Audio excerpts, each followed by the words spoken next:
Las 5 fotos, 4 eran falsas, eran exposiciones simples con 2 tipos de cámaras porque se hicieron en épocas distintas. Una fue en las 3 primeras en el año 17 y las otras 2 en el año 21. Pero de una de ellas, por lo menos Francis, es la que mantenía dudas, una foto que se llamaba así poéticamente el baño magnético de las hadas, y después se supo que era una doble exposición. Lo que pasa es que fue una doble exposición que no fue consciente cuando hizo la foto, y de ahí que ella pensara que era la única auténtica que había, ¿no? Se sabe que eran fotos con hadas y duendecillos recortables de un libro, del libro de regalo de la princesa Mary, que se publicó en el año 1915, eso después se demostró posteriormente, y las siluetas correspondían perfectamente con las exposiciones de las fotografías. Es decir, es un caso que está totalmente demostrada la falsedad. Ahora bien, hay una cosa importante ahí, ¿eh? ¿Vieron o no vieron nada? Esa es la cuestión. Es que las niñas siempre han sostenido, y eso sí que es cierto, que ellas las veían. Que las veían. Claro, es decir, eso es lo interesante del asunto del Cottingley. Qué época tan interesante, ¿verdad? Bueno, Fátima, pero fíjate, es que yo creo que era una necesidad humana. Es decir, estaba pensando ahora mismo en Cottingley cuando ha hecho Jesús el caso de Brandon y su hijo muerto en Flandes durante la Primera Guerra Mundial. ¿Es una necesidad o una exigencia? Es que estaba acordando de los arqueros de Mons. Claro. Es decir, que todo el mundo sabe que fue una invención de Arthur Machen, es decir, que no pasó nunca nada. Pero cuando se interrogó a la gente había cientos de soldados ingleses dispuestos a afirmar que los arqueros fantasmas de Enrique V en Azincourt se habían levantado de sus tumbas para proteger desde los alemanes. Es algo tan asombroso que el que centenares de personas llegaran a confirmar algo que se sabe claramente que se había inventado una persona. Esa es la fuerza de la fe. Pero esto lo provoca en las situaciones extremas, como hemos dicho antes, está ¿no? clarísimo. Está clarísimo. O sea, entonces necesidad o exigencia, casi una exigencia, ¿no? Una exigencia formal. Sí, lo que pasa que ahí coincide con la aparición real, es decir, yo, por ejemplo, el caso de Fátima, que me parece uno de los fenómenos más fascinantes del siglo XX dentro de lo que es el entorno de la parapsicología, y que nadie se sienta ofendido por ello, me parece fascinante por el hecho de que, bueno, independientemente de qué es lo que se pudiera ver allí, el hecho cierto es que la gente que estaba allí lo veía. Sí, no pasa nada por decir que en lugar de aparición mariana, pues bien pudiera parecer un asunto paranormal, ¿no? No, es paranormal independientemente de que sea una aparición mariana, que es decir, se trabaja de un fenómeno paranormal en el sentido de que se trata de un fenómeno no controlable por la ciencia oficial. Pero ojo, paranormal, no sobrenatural. Exacto, he dicho paranormal, no sobrenatural. La religión, la frontera es muy cercana. Es decir, lo que pasa que es que está muy claro, es decir, en tanto que paranormal es todo aquello que se escapa de la realidad habitual, sobrenatural es, y volvemos a Arthur C. Clarke, tecnología que no conocemos, es otra cosa. Es decir, lo sobrenatural siempre puede llegar a ser controlado, lo paranormal no tiene nada que ver. Lo paranormal puede ser estudiado, pero se trata simplemente de fronteras cercanas a lo que nosotros conocemos, pero que no podemos apreciar. Pero en el caso de Fátima, lo que es innegable es que el fenómeno, como fenómeno, es fascinante. Otra cosa es la interpretación que cada uno puede hacer de ello. Es decir, un cristiano no lo verá igual que un ateo, pero que un ateo, por ejemplo, me dijera ahora mismo que no pasó nada, es que es para mí decir, usted es tonto, que no pasó nada. Había 70.000 personas diciendo que pasaba. Sí, algo... Claro, es evidente que algo pasó. Otra cosa es qué es lo que pasó. Bueno, pues hemos hablado de hadas, Jesús, pero ya sabes que hay muchos forofos de los gnomos y de los duendes. Yo creo que convendría establecer una diferenciación entre gnomos y duendes, ¿no? Bueno, ya Carlos ha hecho una diferenciación bastante lógica y que por lo menos a nosotros nos convence, porque físicamente no se diferencia demasiado lo que es un duende de un gnomo, pero en lo que son sus costumbres sí vemos una diferenciación, yo creo que muy clara. De hecho, etimológicamente la palabra duende viene del duendo, que es el dueño de la casa. Por lo tanto, ya los duendes son aquellos seres traviesillos que se vinculan mucho a los hogares, y una de las familias de duendes son los que se vinculan también a los seres humanos, ¿no? Que serían los espíritus familiares o demonios familiares, que dentro del mundo de los aquelarres y de la brujería pues eran sus famosos acompañantes, ¿no? Que revestían incluso formas animalescas. Y que dan sentido a los poltergeist, ¿no? Y que dan sentido a los poltergeist, efectivamente. Y los gnomos serían más huraños, así como los duendes les gusta mucho los asuntos domésticos, familiares y humanos. Los gnomos son los más huraños, los que van a lugares más agrestres, no se acercan a los lugares donde, bueno, pues hay humanos por medio, y incluso se podrían dividir como en dos familias muy representativas los gnomos, que serían los constructores. Ya sabes que muchísimas leyendas de construcciones tolménicas y megalíticas en general están asociadas a estas pequeñas criaturas, que no lo olvidemos a pesar de que sean pequeñas, y después decimos por qué siempre se manifiestan como seres muy pequeñitos de entre 10 y 50 centímetros, pero las tradiciones les atribuyen unos poderes, y muchos de esos poderes están relacionados con su fuerza física. Por lo tanto, muchos de los monumentos megalíticos, dólmenes, menires, no solo en España, sino también en Francia, se asocian con la presencia, ¿no?, y la actividad directa de alguno de estos gnomos. Y los otros serían los mineros. La otra gran familia de gnomos son los mineros. Y por supuesto ya la película, ¿no?, de Blancanieves y los 7 enanitos es como muy representativa lo de la Igo, que siempre van a la mina pues en busca de oro y de otros metales preciosos, semipreciosos. Entonces son como dos familias muy claras, porque eso nos sirve para adentrarnos en lo que son las costumbres tan claras de no solo que ocurre en España, sino de lo que es la mitología nórdica, donde los gnomos mineros pues tienen como más preferencia, a diferencia de las culturas mediterráneas, ¿no?, donde serían los gnomos más vinculados a los megalitos. Por supuesto, después habría como muchísimas subdivisiones a todo esto, ¿no? Pero bueno, para entendernos, serían ellos. Por lo tanto, ¿qué diferencia hay con los duendes? Sencillamente los gnomos no quieren saber nada de los seres humanos, los rehuyen y hasta son agresivos y hostiles en los encuentros esporádicos que ha habido con ellos. Bueno, pues entonces se nos acaba de caer lo de David el Gnomo por tierra, ¿no? Bueno, esa es otra. ¿Sabes que sus mirables de Porbios y de Siguen? Aquí sabes que empiezan a ser conocidos los gnomos por esas obras de estos dos autores holandeses, ¿no?, de Rian Purliet y Will Wiggen. Uno es el escritor y el otro es el dibujante, pero bueno, los dos la verdad es que se intercambiaban informaciones y se inventan de cabo a rabo pues ese libro secreto de los gnomos donde supuestamente extraen esa información y empiezan pues a contar con pelos y señales todo lo que hacen los gnomos. Es increíble, es que no es ni mitología holandesa, es que no es nada. O sea, es invención. Pero absoluta, totalmente. Como los pitufos. No he heredado, pero efectivamente, decir, bueno, incluso decir que los pitufos tienen algo más de parecido a los farfallets y a los follets levantinos y del sur de Europa. Es que tiene razón Jesús, es que se lo inventaron de cabo a rabo, salvo algún ligero detalle, no tiene nada que ver con la mitología nórdica o germánica, nada. ¿Qué ventajas tenía esto? Sí sirvió para revitalizar a unas criaturas que por entonces estaban un poco adormecidas, ¿no?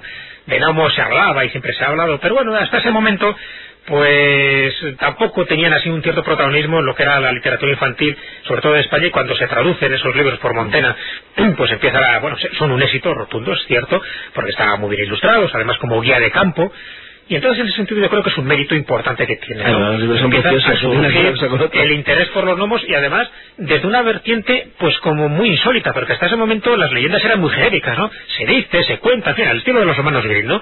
Pero sin hablar de detalles, sin precisar datos y circunstancias y fechas. Y aquí no, aquí ya te hablan de cómo visten, cómo comen, en qué momentos de la mañana, qué es lo que cazan, cómo se llaman, medidas, cómo parten un tronco, diferencias de gnomos, los gnomos de nórdicos, los de los bosques, de las cuevas, con una cantidad de detalles abrumadores. Claro, la gente en un principio dice, bueno, algo de cierto debe haber, porque si no, no se inventarían tantas cosas. Los enemigos acérrimos, los trolls, ¿no? Los del moco colgando continuamente, sí, que son malos y tontos a la vez. Entonces, claro, los trolls existen dentro de la mitología escandinava, eso está claro, pero sí crean un prototipo de trolls y de gnomo, David el Gnomo, pues que no se parece mucho cuando tú empiezas a ahondar en esa mitología, porque ves que se lo fabrican a su imagen y semejanza, es decir, pues unos nomitos muy comerciales para vender muchos libros, pero por supuesto ni son tan benéficos, ni son tan bonanchones, ni son, no sé, tan peliculeros como aparecen en todas estas series.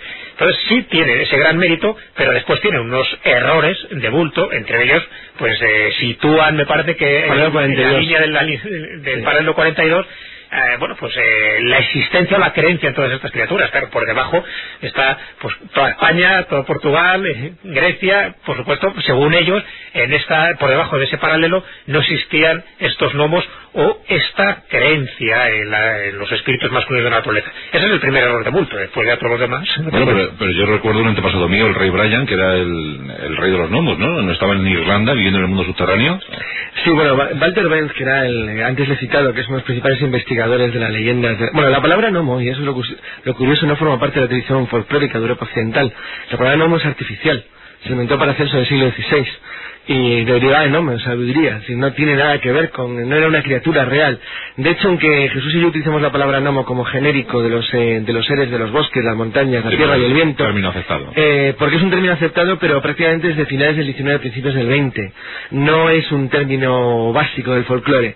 Bueno, de hecho, eso también prácticamente se mete lo de salamandra para el aire del fuego, claro, pero es que era la única manera de organizarlo, porque estaba pensando precisamente que dentro de la mitología holandesa lo que destaca, es decir, realmente no hay ninguna ninguna criatura parecida a los gnomos de Porbies, ninguna, pero ninguna que se parezca a lo más mínimo, no hay una con gorros rojos, ni que vea setas, ni que sea pequeñita, es decir, en realidad son como todos los seres elementales, son informes, son variables de forma, no tienen estructura física clara, cambian y se transforman delante de la presencia del testigo, son a veces agresivos, juguetones, molestos, incordian, no se les percibe con claridad, son parafísicos, son clásicos, como todos los elementales que hay.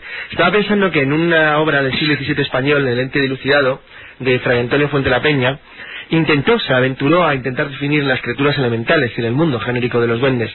En España yo creo que la palabra genérica más correcta es duende, así como en Inglaterra sería hada o elfo. En España, para mí, podríamos hablar de ello, sería duende. Y decía, él le asignaba 7 características, decía, tienen figura humana, suelen aparecer con hábitos religiosos. Si duermen, pues se los oye de noche y no de día. Fíjate, invierte el sueño. Se muestran especialmente rejuiciados con los niños, no así con los mayores. Martirizan a los dormidos creándoles pesadillas. Tienen mano de estopa y otra de hierro, según la forma en la que actúan entre nosotros. Y finalmente se atrevió a definirlos. Dijo, son animales invisibles o casi invisibles y trasteadores. Pero, Carlos, te decíamos del rey Brian porque en Irlanda te cuentan las leyendas. Sí, Brian Boru, pero... Claro que cuando te topas con un duende de estas características y lo atrapas, le puedes pedir un deseo, ¿no? Eso se parece bastante a las estructuras de las creencias por ejemplo, en los duendes creados que existen en el Levante español o en el País Vasco y Navarra. Por ejemplo, los mamur, que son duendes a los que les pide deseo a cambio de obtener. Es una de las características que Jesús y yo marcamos como clásicas de los elementales. Y una de ellas, que me parece que era en concreto, el número, era la cuarta o la quinta, es que siempre tenían tendencia a hacerle cierto tipo de regalos materiales o otra cosa, poderes psíquicos, telepatía, clarividencia. Lo hacían como de una manera arbitraria, no había una lógica, no hay... Una de las características básicas del contacto con duendes, que en cierto modo se ha heredado por el contacto con los tripulantes supuestos de los ovnis, es que las criaturas de lo sobrenatural o de lo mágico carecen de un comportamiento lógico para nosotros, pero sin embargo parecen obedecer a un comportamiento muy lógico para ellos, que nosotros de alguna manera no somos capaces de apreciar o de comprender. Por ejemplo, hablemos de esos gnomos mineros, Jesús. ¿Por qué tienen tanto apego a los metales? Vamos a ver, mira, cuando se hace la clasificación esta genérica, que es la que realiza sobre todo Paracelso en el siglo XVI, y empieza a distinguir, pues eso, lo que son los reinos de la naturaleza, en estos 4 elementos, que se les denomine también elementales, pues él va asignando unos nombres y unas funciones específicas. Cuando habla del elemento tierra, él no habla de duendes, él habla de gnomos. Y de enanos también, ¿no? Y de pigmeos, realmente. La palabra que utilizan son pigmeos, pero bueno, no en el sentido de tribu, sino de seres pequeñitos, normalmente negruzcos, muy juguetones, muy traviesos, muy huidizos. Y les asigna, Paracelso en su obra, les asigna la función de custodiar las riquezas del subsuelo. Entonces aquí ya tenemos una de las claves de por qué casi siempre los gnomos se les asocia, primero, a las vetas mineras, al subsuelo, a las cuevas, a las grutas, y como constructores de ciudades míticas, invisibles, etéreas, de las que de vez en cuando pues el ser humano tiene acceso, entra en contacto con ellos, y si se portan bien, y muchas veces el portarse bien es cumplir una serie de rituales, más bien de pruebas, les conceden algunos deseos. Y aquí entramos en otra de esas claves, porque siempre los gnomos, igual que los elementales en general, se les asocia a unos poderes muy concretos. Y uno de esos poderes, aparte de la profecía, bueno, pues saben los acontecimientos futuros, es el otorgar deseos. Y como saben que los humanos lo que desean casi siempre son cosas materiales, de ahí que los gnomos pues sean como los arquetipos de los deseos materiales del ser humano, siempre y cuando cumpla con una serie de rituales o de pruebas para acceder a su mundo. Si no lo consigue, y ahí las leyendas de los mouros gallegos son muy representativas, encuentras la muerte. La muerte, directamente. Entonces, yo creo que convendría ahora que habláramos un poco de la vida cotidiana de hadas, gnomos y duendes. ¿Cómo sería un día cualquiera en la vida de un hada? Bueno, desgraciadamente no lo sabemos. ¿Tú que frecuentas ese mundo? Lo que ocurre que sí que es divertido, porque en el siglo XVI y XVII, cuando se produce el gran debate teológico en toda Europa, no solo en España, sobre, primero, si existen los seres invisibles, segundo, si existen, ¿qué son? ¿Tienen alma, no tienen alma? ¿Son los humanos? ¿Son visibles? Claro. Y la tercera característica es que incluso se llegó a aventurar a intentar ofrecer una teoría general del mundo de las hadas. Bueno, esos ya son los menos, pero hay un caso significativo, que era el reverendo Kirk de Aberfoyle. que a finales del siglo XVII, en Escocia, intentó, bueno, en un libro precioso, que en España está editado por Siruela, que se llama La comunidad secreta de elfos, hadas y faunos, intentó reproducir lo que él pensaba que era, o creía que era, a base de conocimiento, investigación y estudio, la comunidad de los seres que se encuentran más allá de lo visible, es decir, en las otras barreras del aire. A ver, vamos a pasar un día entre ellos. Bueno, pues los definía de la siguiente manera. Por de pronto, él decía que se trataba de seres etéreos, es decir, seres que tenían una forma o una estructura mucho menos densa que la nuestra, es decir, no estaban hechos como nosotros de materia sólida, sino que su materia era mucho más maleable y por lo tanto podían adquirir formas diferentes ante nosotros a voluntad. A continuación establecía su organización política. Es decir, decía que formaban, al igual que nosotros, comunidades o reinos, comunidades organizadas con gobiernos, leyes, religión, estado, estructura. Consideraba que vivían más. Al ser etéreos y no sólidos, su estructura de vida les permitiría durar mucho más tiempo, es decir, vivían 500, 600 años, pero por el contrario tenían una gran desgracia que era la que les atraía hacia los seres humanos, es decir, hacia la penetración en nuestro mundo, y es la envidia. La envidia. Sí, porque básicamente... Por su no corporeidad, a lo mejor. No, por la carencia de un alma inmortal. Ajá. Tanto Quirós de Foix como Fuente la Peña, como anteriormente Martín del Río, por poner casos españoles, pensaban que las almas de los seres elementales eran almas grupales. Es decir, que a su muerte su alma no vivía eternamente, sino que se reintegraba en la comunidad, como ocurría con las almas de los animales. Es decir, eran almas de grupo, en tanto que los seres humanos tenían almas inmortales. De ahí la tendencia y la necesidad de la rejuvenización, es decir, del interés de las hadas de cruzarse o de atraer a los seres humanos a su mundo. Es decir, el famoso rapto, el changeling de los ingleses, o el sanino de las leyendas asturianas. Es decir, el niño cambiado por las hadas que llevan a los niños humanos a su mundo para rejuvenecer su raza y para fortalecerse. O por el contrario, las leyendas, por ejemplo, centrocastellanas, tú que eres Albacete, por ejemplo, de las Mouras, las encantadas, es decir, mujeres humanas, chicas humanas llevadas al mundo de las hadas para desde allí cambiar la raza de los elementales y reforzarla. Ya tenemos estructurado más o menos entonces su forma de vida y de gobierno. Es decir, ¿cuál es el problema en social ante los seres humanos? Pues que tienen un grave inconveniente, y es que, aunque son muy poderosos frente a nosotros por encontrar los elementos, la materia, el aire, el tiempo, es decir, el poder, la riqueza, es decir, pueden navegar y transgredir las dimensiones, alterar la materia, cambiar los universos. Sin embargo, tienen una debilidad terrible, que el padre Quirós de Foix llamaba el disimulo. Que no pueden evadirse de nuestra existencia porque nos necesitan, y como nos necesitan se ven obligados a estar con nosotros, quieran o no quieran, y en ese sentido él lo percibía como su enorme debilidad. Entonces, ¿en qué basaban o en qué basan Jesús su prosperidad como comunidad? Qué triste, ¿no? Envidia. Claro, esta es la visión de Quirós de Foix. Él se encargó de hacer las recopilaciones más completas de su época, y estamos hablando de un libro que salió publicado en el año 1691, y un año después, casi unos meses después, él muere, y además hay una leyenda alrededor de su muerte, porque hay una complejía, sí. Y es que dice que las hadas se lo llevaron por revelar los secretos. Entonces, pero es eso, Jesús, ¿dónde tendrían un éxito? ¿Cuándo esa comunidad puede alcanzar un éxito? Es decir, hemos triunfado. Pues hay una teoría. Sí, cuéntame tú, porque hay varias, pero hay una muy interesante. Bueno, un poco de lo que preguntabas también, ¿no? Decías, bueno, estamos hablando de una comunidad, de qué se diferencia, cuál era su vida cotidiana, en qué se basa ese éxito, ¿no? Bueno, pues Quirós de Foix decía que realmente sus costumbres no se diferenciaban demasiado de las humanas. Ellos tenían sus hijos, se emparejaban, morían, se les enterraban, comían, bebían, es decir, hay una serie de elementos y sobre todo de bebidas tabúes que no podían ingerir, pero básicamente externamente era como una especie de civilización paralela a la nuestra. ¿En qué se basaba, por ejemplo, su prosperidad y el que estén ahí? Pues que son tan complejas igual que las nuestras, que los seres humanos. Y cuando pensamos en este tipo de comunidades élficas o féricas, pensamos que es un grupo homogéneo, y en absoluto. Son tan heterogéneos como pueden ser los seres humanos o como puede ser el reino animal. Entre ellos hay disputas, hay peleas, físicamente no se parecen unos a otros, tienen como distintas inclinaciones o evoluciones distintas, así como hay gente, como pasa con los humanos, pues evolucionan de una forma ascendente, otros parece que involucionan, es decir, están más identificados con las fuerzas del mal. Hay tal complejidad tan similar a los seres humanos, que es lo que reflejaba Quirós de Foix cuando hablaba de estos subterráneos o fairies, ¿no? Que de distintos nombres, ¿no? Se refería a ellos. Por lo tanto, ¿en qué se basa? Sencillamente en lo que también nos basamos en nuestra propia supervivencia. Es decir, ellos tienen una meta que conseguir, nosotros también otra cosa es que lo sepamos o no lo sepamos conscientemente, y esa meta es la que, bueno, pues todos sus esfuerzos intentan aglutinarlos en ese sentido. Y uno de los elementos claves es el que ha señalado Carlos, es su alma. Les preocupa sobremanera el no tener un alma individual, sino un alma grupal.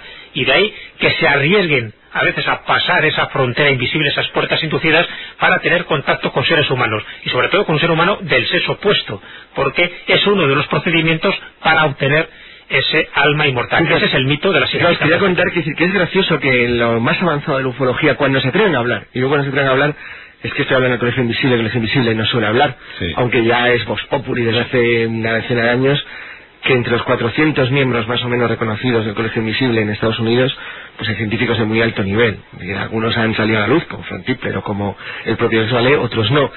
Pero es gracioso que gente que investigaba de una manera totalmente paralela a los fenómenos de las apariciones extrañas en el siglo XX, es decir, a partir del año 47, hayan llegado a conclusiones similares.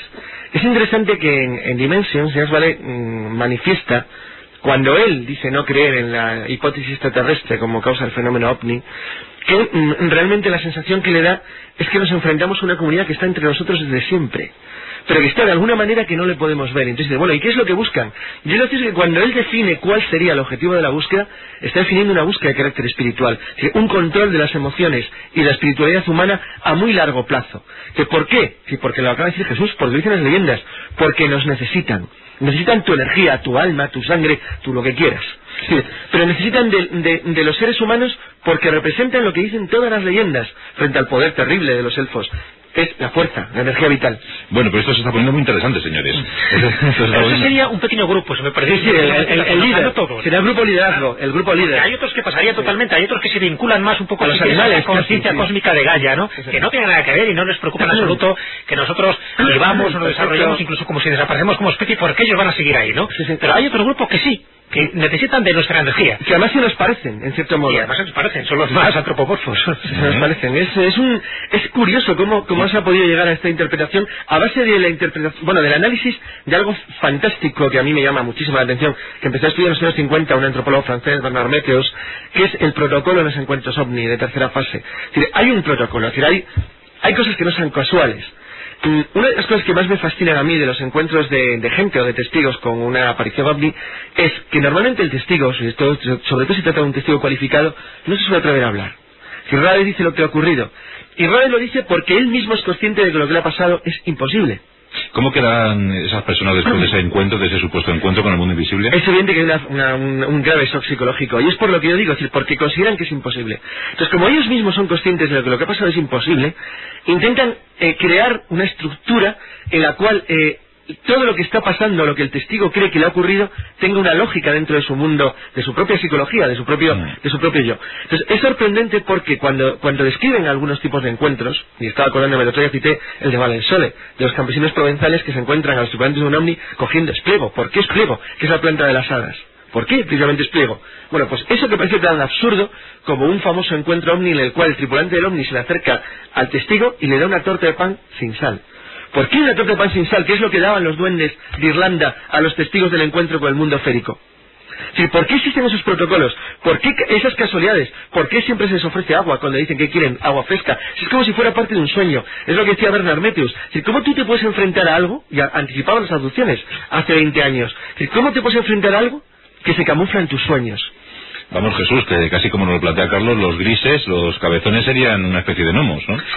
Claro, bueno, eso sería simplificar mucho, pero es cierto que muchos de los ufólogos se han encontrado como una especie de barrera infranqueable a la hora de entender, en parte, ¿no?, todo el misterio que subyace en la fenomenología OVNI, sencillamente porque no han investigado las raíces, no han ido al pasado, no han ido al folclore. Ese es el mérito, por ejemplo, que tuvo James Vallée cuando escribió y publicó Pasaporte Magonia. Gracias a él empezaron muchos a vislumbrar que las cosas que estaban ocurriendo ahora tenían una serie de protocolos y de referencias en las tradiciones de antaño. Gracias, ya digo, a James Vallée, pues bueno, pues sí, algunos de los ufólogos, no todos, porque otros se siguen un poco casi como empecinando en pues en la casuística actual, ¿no? Bueno, que tal ovni se ha visto en tal zona, intentan hacer líneas ortotécnicas, es decir, trayectorias supuestas que siguen estos ovnis, el tamaño, el color. Bueno, yo pienso que eso es quedarse con lo más superfluo, con lo más exterior, con lo más anecdótico y lo menos interesante. Y si queremos profundizar, no solo en el misterio misterio ovni, sino en el misterio de las criaturas que de vez en cuando aparecen y que son encuentros con lo imposible, entre comillas, tenemos que entrar un poco también a investigar lo que son las raíces folclóricas de todos los pueblos, porque nos vamos a encontrar con muchísimos casos muy similares, por supuesto con otros nombres, antes se llamaban incubos y sucubos, y se llamaban de otras maneras, pero que van teniendo una correspondencia, un paralelismo tan evidente, incluso en uno de los libros que hemos citado, como es el libro este que escribimos Carlos Canales y yo, el de los seres y lugares en los que usted no cree, hicimos uno de los capítulos donde veíamos las similitudes de los encuentros féricos con las apariciones marianas y encontramos más de una docena de puntos comunes entre unas cosas y otras. Es decir, los protocolos seguían siendo los mismos, espíritus femeninos de la naturaleza que se comportaban de una determinada manera. Antes no había ninguna duda que eran hadas y ahora no hay ninguna duda para el testigo de que son apariciones marianas. Y eso mismo puede ocurrir con los visitantes nocturnos de dormitorio y con los visitantes nocturnos de dormitorio de la Edad Media, que eran los incubos, y que más de uno le trajo tan malos quebraderos de cabeza que acabó en la hoguera. Claro, pero es que además, fijaros, es decir, lo asombroso del asunto no solamente es la existencia de los protocolos, sino la evidente la cuestión obvia de que existe una inteligencia enormemente evasiva, capaz de mutar, de adaptarse, de esquivarnos. Cuando James Whale dice que las primeras apariciones ovni del siglo XIX eran básicamente parecidas a dirigibles. Los ovnis Adams que del siglo XX pues parecía una lavadora llena de tornillos. Los de ahora son meras escenas de luz. Es decir, es como si el fenómeno se nos escapara, si la famosa ley de la elusividad de Arnaude. Sí. Es decir, está un punto por delante de nosotros y siempre está jugando con nuestra capacidad de percibir, con nuestra capacidad de localizar. No es que sea un fenómeno necesariamente juguetón. Este es un fenómeno que necesariamente tiene que activarse como si fuera un mecanismo de refuerzo. De vez en cuando aprieto el acelerador, luego freno. Aprieto el acelerador, luego freno. Es decir, y cuando ya me van a pillar, cambio. ¡Pum! Delante de las narices de los testigos. Eso es como las psicofonías de las que hablamos tantas veces, ¿no? El fenómeno se va adaptando a los nuevos tiempos. Absolutamente. O sea, como decimos, ¿no? Folclore en formación. Completamente. Se adaptan las tecnologías. ¿Sabes? A mí me asombra que haya gente todavía que no quiera verlo. O sea, me parece increíble. Entonces, el que se quede solo en el fenómeno ovni, por ejemplo, desde el año 47 hasta ahora, no se enteró de nada. Es que puede estar así hasta el año 2020. Porque aunque vayamos al siglo XII, seguimos sin saber nada, pero por lo menos tenemos una visión de conjunto un poco más amplia. Y en parte podemos entender determinados comportamientos, pero solo en parte. Sencillamente, algo que entendemos es lo que acabamos de decir ahora, que va mutando. Que va mutando. Y además, me acuerdo, ¿os acordáis del caso que puso Jesús, además brillantísimamente, aunque a algunos no le gustara, pero me pareció muy bien expuesto, de los mormones? Sí. Bueno, los mormones es el juego de Israel en 150 años atrás, en un escenario pequeñito. Pero es el mismo juego. Pero es un juego clarísimo. Delante de nuestras narices alguien construyó un pueblo elegido que llevó en medio de un desierto a que hiciera una tierra de provisión. Y lo hizo de una manera tan absolutamente copiada a la del pueblo de Israel, pero a pequeña escala, que es que te quedas fascinado y dices, pero bueno, ¿cómo es posible que ocurriera delante de nuestras narices y nadie presta atención a semejante éxito? Pues los mormones al fin y al cabo han tenido éxito. Es un éxito, sí, pero Carlos, no sigas por ahí, que luego tengo yo toda una semana llena de llamadas, ¿eh? Bueno, pues, ¿cómo se ha lanzado Carlos ya, he puesto el ejemplo mormónico porque es perfecto, y además exitoso. Sí, pero luego yo estoy dando explicaciones una semana, ¿me entiendes? No sé si me entiendes, bueno, Carlos. ¿Qué te pueden decir que no es la verdad? Bueno, nuestros oyentes de Onda Cero, de Zona Cero, ya sabes que son insaciables, siguen exigiendo que contéis cosas de la vida cotidiana de los nuevos del mundo invisible. Vamos a ver, más cuestiones fundamentales. ¿Tienen hijos, claro? Sí. ¿Tienen herencias, tienen riquezas, tienen patrimonio? Sí, por supuesto. Tienen reinos, forman estados, tienen gobiernos. Profundizar una cosa que me parece interesante, porque me parece que una determinada raza de hadas, vamos a llamarlo así, pues se están degenerando, o se han degenerado ya del todo, ¿no? Endogamia. A nivel genético. Y las leyendas son muy confusas también a la hora de hablar de esto. Es decir, ellos, sus aninos, por ejemplo, cuando se habla de las leyendas asturianas, sabes que las hadas asturianas son las sanas, y sus hijos serían los aninos, pues comentan estas leyendas que nacerían con unas debilidades ya genéticas que les preocupa tanto a las hadas, o les preocupaba, hasta el punto de que, para renovar un poco su raza, pues robaban a niños sanos, humanos. O sea, esta noche fíjate que nos estamos dando cuenta que no es un mundo perfecto. No, es un mundo lleno de imperfecciones. Y tremendamente débil. Entonces robaban niños, Jesús. Sí, y digo esto porque ahora ya, por ejemplo, en las leyendas más o menos actuales, en este folclore de formación, prácticamente ya no hacen mención de esos robos de niños. Ojo, bueno, eso la mutación es lo de las abducciones. Es decir, eso es porque no han leído a Cooper Woods. Por eso digo, la mutación, pero no tanto ya ese robo de niños a la vieja usanza. Pero cuando se decía, se mencionaba un elemento que también es curioso, ¿ves? Por eso siempre es bueno echar mano de las leyendas, que es un elemento que ahora se menciona mucho en la genética, ¿no? Y sobre todo en lo que es los casos actuales de abducciones. Y es ese aspecto de perpetuar la especie, pero una especie sana.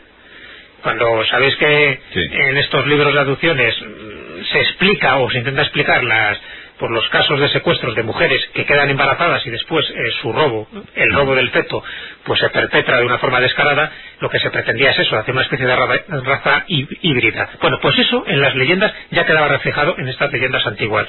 Robaban a niños humanos, se los llevaban a su país, y a su país férico estoy hablando, y a cambio, ojo, otro elemento también curioso, dejaban un chanelín, un doble, un simulacro de niño para que la madre no se diera cuenta, pero claro, al final ese doble que más o menos se parecía al niño, pues era mucho más enclenque, era muy debilucho, muy raquítico, y acababa muriendo al poco tiempo, o sencillamente revelaba su verdadera naturaleza de duende, de elfo, ¿no? Claro, el susto que se pegaba era mayúsculo, y siempre la tendencia era la misma, era como muy infantiles, en el sentido de que, bueno, un robo de niños no tenía sentido, porque además fue también debidamente utilizado en épocas, por ejemplo, de peste, cuando morían tantos niños, pues también era una explicación consoladora, ¿no? Y eso se sabe que se utilizó a nivel sociológico. Ya, bueno, no te preocupes, seguro que las hadas lo han robado, y se ha muerto el niño, pero el que se ha muerto no es tu niño, es un doble que han dejado, y el auténtico seguro que está viviendo en un país maravilloso. Pero hasta dónde otra cosa más, estaba pensando que para cualquiera que lea Intrusos, libro que recomiendo a cualquiera, pues una novela interesante, aparte de una novela de terror, porque no tiene otra definición, la tradición folclórica o de profunda cultura occidental que transmite, de cultura en este caso anglosajona, es aterradora. Es decir, el parecido con los cuentos de hadas y de brujas, sobre todo con los cuentos de brujas de la Alemania central o del norte de Europa del siglo XVI y XVII, es tremendo. Es decir, los brujos malignos que salen del bosque para llevarse a los fetos de las madres fecundadas por seres de otro mundo, es que es igual que las leyendas de la Edad Media.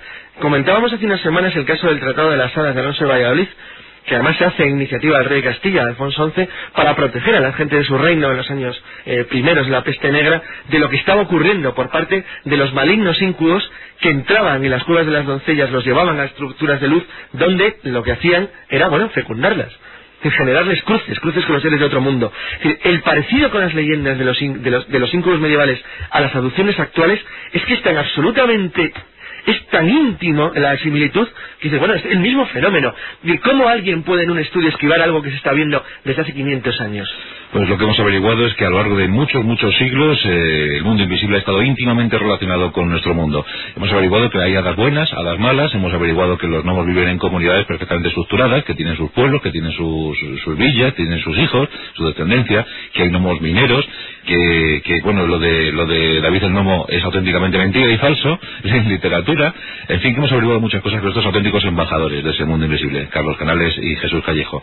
Pues nada, nomitos míos, iros a recogeros bien. Uy.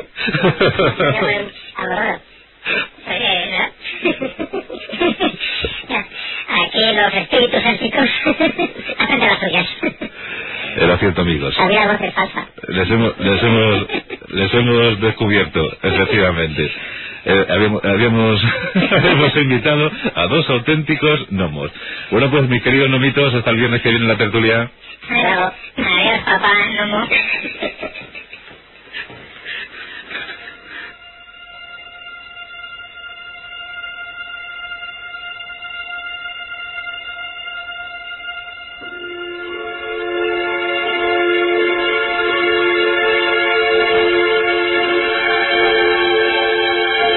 Pero qué malutos son estos chicos. Jesús Callejo, Carlos Canales, hasta el viernes que viene. Hasta el viernes. Hasta luego. Perdonad a estos irredentos la bromita, ¿eh? ¿Cómo son estos bonitos? Ay.